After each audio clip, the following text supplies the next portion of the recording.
بسم اللہ الرحمن الرحیم۔ معزز سامعین و ناظرین، ابن کثیر نے ابن ابی حاتم کی سند سے نقل کیا ہے کہ اہل شام میں سے ایک بڑا باروب قوی آدمی تھا۔ وہ حضرت عمر کے پاس آیا کرتا تھا۔ کچھ عرصہ تک وہ نہ آیا تو حضرت عمر نے لوگوں سے اس کا حال پوچھا۔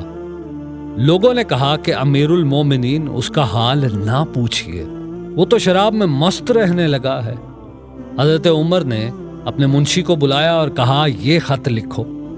خط کی تحریر کچھ اس طرح سے تھی: من جانب عمر بن خطاب بن فلاں بن فلاں۔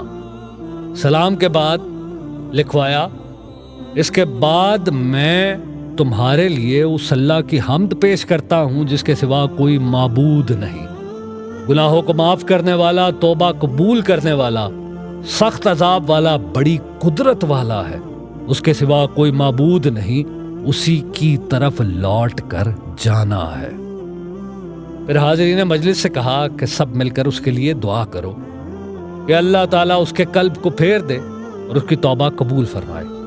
حضرت عمر نے جس قاصد کے ہاتھ یہ خط بھیجا تھا اس کو ہدایت کر دی تھی کہ یہ خط اس کو اس وقت تک نہ دے جب تک وہ نشہ سے ہوش میں نہ آ جائے، اور کسی دوسرے کے حوالے اس کو ہرگز نہ کرنا۔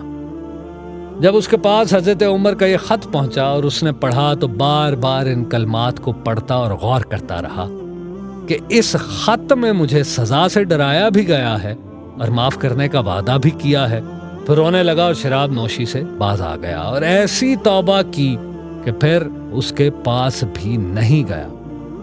حضرت عمر کو جب اس اثر کی خبر ملی تو لوگوں سے فرمایا کہ ایسے معاملات میں تم سب کو ایسا ہی کرنا چاہیے کہ جب کسی بھائی سے لرزش ہو جائے یا کسی لرزش میں مبتلا ہو جائے تو اس کو درستی پر لانے کی فکر کرو اور اس کو خدا کی رحمت کا بھروسہ دلاؤ اور اللہ سے اس کے لیے دعا کرو کہ وہ توبہ کر لے، اور تم اس کے مقابلے پر شیطان کے مددگار نہ بنو، یعنی اس کو برا بھلا کہہ کر یا غصہ دلا کر دین سے دور کر دو گے تو شیطان کی مدد ہو جائے گی۔